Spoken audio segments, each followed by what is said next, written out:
今晚有講股市啊，月線圖絕對樂觀，周線圖絕對樂觀，市場呢就買牛嘅，唔係買熊。咁啊，日線圖係一個下降軌通道，咁啊有個中線位喺度嘅。琴日呢就喺個中線位定低，咁啊今日呢就喺中線位反彈。咁啊好明顯呢個中線位呢有好明確嘅指標喺度㗎。真係沿住嗰個中線位上升又係下跌咁樣，一個呢就係收市價，一個係開市價咁樣，好有指標性。陰陽燭方面呢，今日出現曙光初現，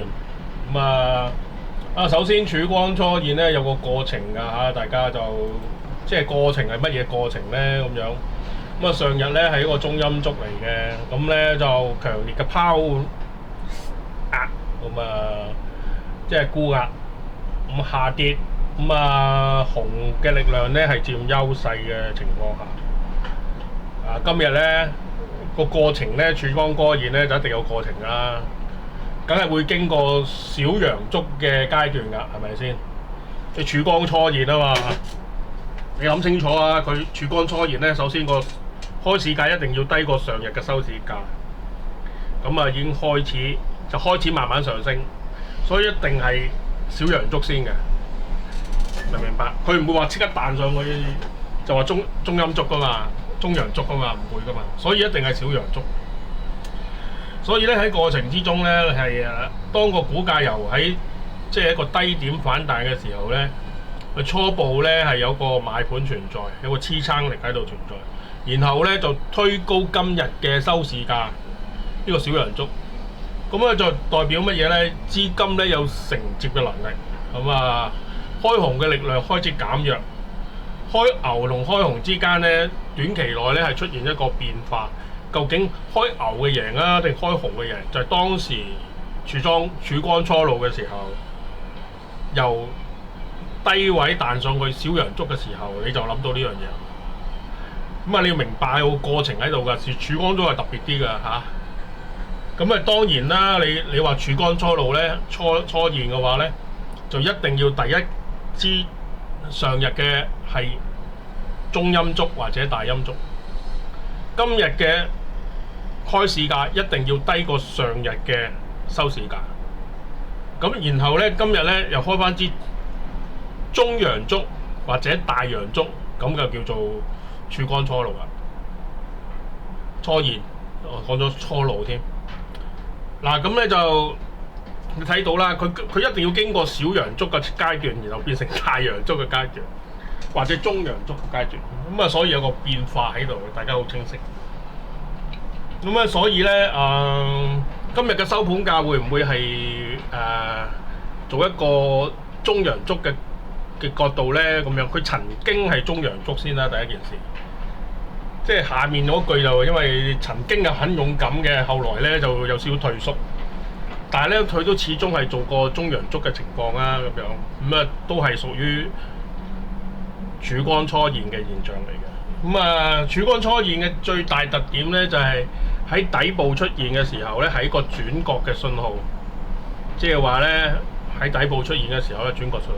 通常咧係掂到低位反彈咧，個確信性咧就高噶。今日掂到低位反彈嘅，琴日講咗啦，係第二低位嚟噶嘛，接近第二低位反彈嘅，所以佢係確認咗佢係曙光初現嘅。咁咧大家咧就要睇翻下一日咧會唔會再開一支中陽燭嘅話咧，市場咧就係要急轉直上現象嚟嘅。如果下次咧佢開翻個陰燭嘅時候又會點咧？咁樣你會覺得好奇怪咯！你今日咧就穿咗25,000點，咁第二日咧你又跌多200點落去嘅，呢個就係嗰個市場就好似唔係幾穩定啦。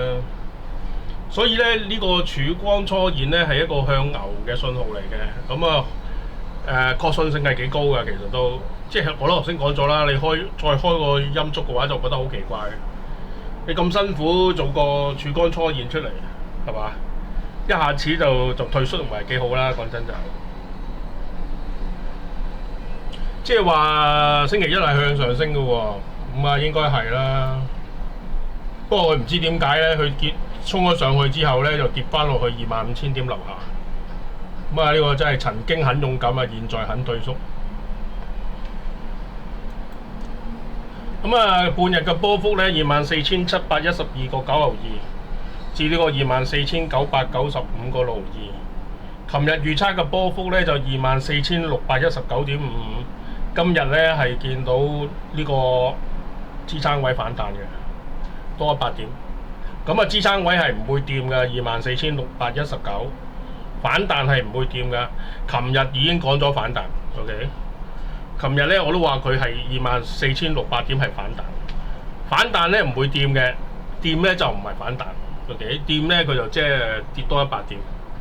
咁啊，即係代表咧，我估中咗個市場。咁當然啦，個高位啊虛無縹緲啦，25,387.45。咁啊，估中咗個支撐位都算係估中咗㗎啦，都係。咁啊，都係爭100點啫咁樣。咁呢個係滯後數據嚟嘅。咁啊，經過即係琴日嘅收市價咧，我有個更加 update 嘅收市價嘅情況嘅。咁咧其實咧都冇乜特別嘅，只不過係嗰個支撐位啊，托高咗50點啫。咁啊，24,651.67反彈。咁啊，見到支撐位反彈。咁啊，再次猜中咗個市場。咁啊，應該係啊，好正常啊，我覺得。即係估中個市場好容易啊。不過有個問題都係講翻嗰句，滯後嘅數據可唔可以即係非常準確？既然滯後數你要做一個 update 嘅數據，點解你攞個滯後數據嘅時候，你會覺得佢個滯後數據係準確過 update 嘅數據？梗係 update 嗰個準確過滯後嘅數據先會咁樣做啦。即係話數據咧係要越接近嗰個，即係佢個程式咧越係最 update 嘅話，越係準確嘅，咁就啱啦。即係我呢個程式一定啱嘅，因為你見到咧，我係準確咗嘅。即係咧，係即係褪多50點喺上面嘅。即係話今日嘅支撐位咧，其實係24,651嚟㗎，買反彈啊，唔會掂㗎。咁啊，而家咧就24,700就彈上去啊，咁樣即係肯定啱啦，即係一定中啦。咁啊，當然啦，所以我咪講咯，即係講一樣嘢就話，點解要做一個即係 update 嘅數據 ，update 咗嘅數據嘅嘢，唔係。而家用滯後唔啱，因為 update 嘅數據咧就準確啲嘅，即係呢個好正常嘅。其實呢個情況咧出現好正常，即係話我 update 嘅數據係準確過滯後嘅數據嘅。咁啊，即係代表咧我嗰個程式咧嗰個預測能力係高嘅，明唔明？因為如果你有個程式嘅你個滯後數據準過你個 update 嘅數據咧，你個程式一定係錯嘅。啊，呢個係一個方法。咁啊，即係呢個係一個方法嘅判斷嚟。好啦，咁啊寫翻個區間啦，咁樣。咁咧就曾幾何時咧就個低位咧，我哋相信咧就係24,651.67。咁啊咧就高位咧就係25,176.15。嗱，今日咧我哋預算咧下個禮拜一嘅數據咧就係24,651.67至到呢個25,176.15。咁咧就預算咧係呢個情況出現。咁啊講其他嘢係嘛？嗱，咁啊曙光初露嘅時候，咁啊有冇影響到嗰個下降軌通道咧？係冇嘅。冇㗎。完全 exactly 咧，就喺個即係下降軌通道嘅頂線嗰度活動緊咁樣嘅。即係而家咧就見到個阻力位回調，跟住咧而家又上翻25,000點，25,000點又係阻力位嚟嘅。咁啊，所以咧佢可能未來咧可能升翻25,100都唔出奇。咁啊佢嗰個下降軌通道嘅頂線咧有少少阻力位，咁啊所以咧佢又喺嗰個位裏面回調咁樣，有雙重嘅意義落之下，咁啊佢跌浪咧個機率就高。咁啊冇問題啊咁樣。嗱咁咧，琴日咧就講呢樣嘢啊，咁啊佢跌到去0.75嘅機率咧高唔高？高㗎，其實都高㗎，咩唔高啫？不過佢做唔到啫。嗱嗱，嗰個木箱咧就木箱就喺呢度啊，5支竹啊嘛，係咯，5支竹。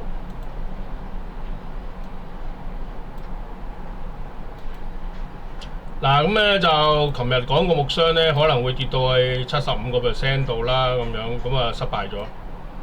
咁咧即係代表乜嘢？個木箱由呢度彈上去，咁啊掂到個零點，即係由上面數落嚟嘅382就彈上去，即係唔係0.75嚟嘅，今日係0.618嚟嘅。琴日咧就講0.75反彈，今日咧其實咧佢實際咧係做咗0.618反彈，即係我講係反彈。我由頭到尾都係講反彈，我冇講過下跌。我話我見到24,600點咧係會反彈，反彈嘅力度咧會仲講咗一樣嘢㗎。你掂一掂低位嘅話，反彈力度就高少少嘅，可能去到24,000。聽翻咧真係有講㗎。咁可能去到24,900啊、25,100啊，咁唔出奇啦，係咪？你掂一掂個低位喎，梗係會反彈得比個力度比較高少少嘅。今日真係個力度高少少啲。嗱咁咧，佢見到個木箱嘅0.618就反彈咁樣咯。咁形勢好唔好？形勢就我哋預期高位咧可能會高過呢個位啦嚇。咁咧預期咧可能係呢個前高咧就係我哋嗰個目標物啦，即係話咧可能會升穿26,000點啦。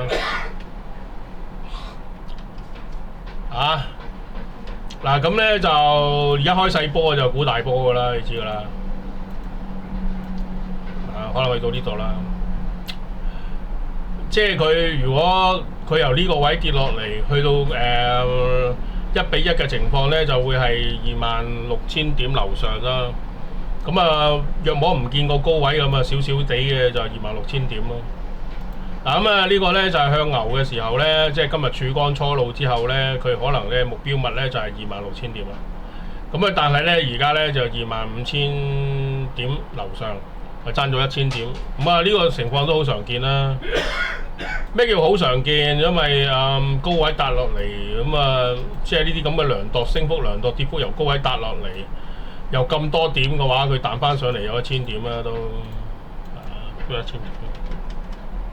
多咗啦，25,200係咪啊？個低位加1,000點啊，25,200。而家咧就25,000，啱啱1,000點。即係由咁高位，即係由呢個高位跌落嚟，起碼都會彈翻1,000點啦。